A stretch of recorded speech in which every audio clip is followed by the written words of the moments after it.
एक छोटी सी शुरुआत। किसी छोटे से गांव में एक गरीब किसान रहता था। उसके पास ज़मीन बहुत कम थी, लेकिन उसकी मेहनत और लगन अपार थी। हर दिन सुबह उठते ही वह अपने छोटे से खेत में काम करने चला जाता। उसकी फसलें कभी ज़्यादा उपजाऊ नहीं होती, लेकिन वह कभी हार नहीं मानता। एक दिन गांव में एक बड़ा त्योहार होने वाला था।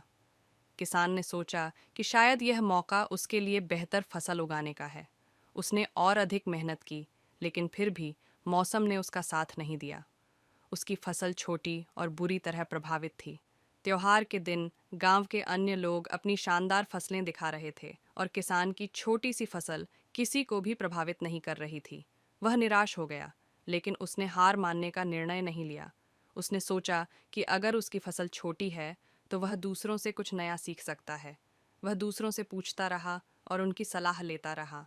इस दौरान उसने सीखा कि सही देखभाल, अनुशासन और निरंतर प्रयास से फसलें बेहतर हो सकती हैं।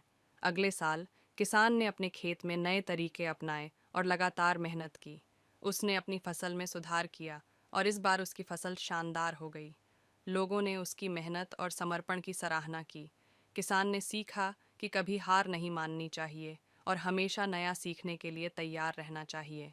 उसकी कहानी ने गांव वालों को प्रेरित किया और यह साबित किया कि सच्ची मेहनत और संकल्प से बड़ी मुश्किलों को पार किया जा सकता है। इस कहानी से यह सीखने को मिलता है कि कठिनाइयों के बावजूद अगर हम सच्ची मेहनत और धैर्य के साथ अपने प्रयास जारी रखें, तो हम अपने लक्ष्यों को प्राप्त कर सकते हैं।